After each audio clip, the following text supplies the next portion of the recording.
હનુમાન એ હિન્દુ દેવતા અને રામના પરમ ભક્ત અને સાથી છે. તેઓ બ્રહ્મચારી અને ચિરંજીવી તરીકે વર્ણવાયા છે.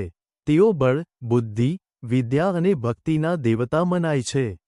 રામાયણ સહિત અન્ય ગ્રંથો જેવા કે મહાભારત અને વિવિધ પુરાણોમાં તેમનું વર્ણન થયું છે.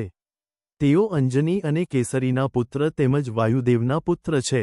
1-2 તેમનો જન્મ ચૈત્રી પૂનમને દિવસે થયો હતો, જેની હનુમાન જયંતી તરીકે ઉજવણી થાય છે. રામાયણમાં રામે સીતાની શોધનું કપરું કાર્ય હનુમાનને સોંપ્યું હતું, તે તેમણે બખૂબી નિભાવ્યું હતું. રામને હનુમાન ઉપર પૂર્ણ વિશ્વાસ હતો, તેથી જ જ્યારે રાવણના ભાઈ વિભીષણનો સ્વીકાર કરવો કે ન કરવો તે ગડમથલમાં પડેલા રામે સુગ્રીવના અભિપ્રાયને ઉવેખીને પણ હનુમાનજીના મંતવ્યનો સ્વીકાર કરેલો. કારણ કે રામ હનુમાનને માત્ર એક ભગત તરીકે જ નહોતા નિહાળતા, તેનામાં રહેલ માણસને પારખવાની અદ્ભુત શક્તિને પણ સમજતા હતા.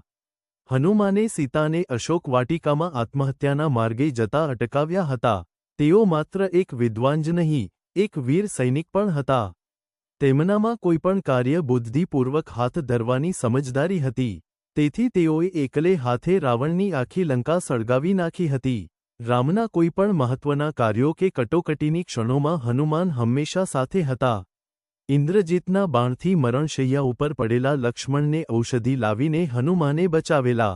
રાવણનો યુદ્ધમાં નાશ થયો તે સમાચાર સીતાને આપવા રામ હનુમાનને મોકલે છે. ભગવાન હનુમાનજીની પૂજા પદ્ધતિ. હનુમાનજીનો જન્મ સૂર્યોદયના સમયે થયો હતો, તેથી જ હનુમાન જયંતીના દિવસે બ્રહ્મ મુહૂર્તમાં પૂજા કરવી શુભ માનવામાં આવે છે. આ પછી, ઘરની સફાઈ કર્યા પછી, ગંગાજળનો છંટકાવ કરો અને ઘરને સાફ કરો. સ્નાન વગેરે કર્યા પછી હનુમાન મંદિર અથવા ઘરમાં પૂજા કરવી જોઈએ. પૂજા દરમિયાન હનુમાનજીને સિંદૂર અર્પણ કરવું જોઈએ. એવું માનવામાં આવે છે કે ચમેલીના તેલ ચડાવવાથી ભગવાન હનુમાન પ્રસન્ન થાય છે. પૂજા દરમિયાન સંપૂર્ણ જળ અને પંચામૃત ચડાવો.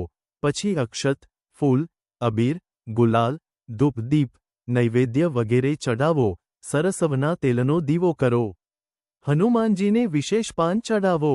તેમાં ગુલકંદ, બદામ નાખો. આમ કરવાથી તમને હનુમાનજીની વિશેષ કૃપા પ્રાપ્ત થાય છે. હનુમાન ચાલીસા, સુંદરકાંડ અને હનુમાન આરતીનો પાઠ કરો અને આરતી. હનુમાન ચાલીસા, સુંદરકાંડ અને હનુમાન આરતી પછી પ્રસાદ વહેંચો.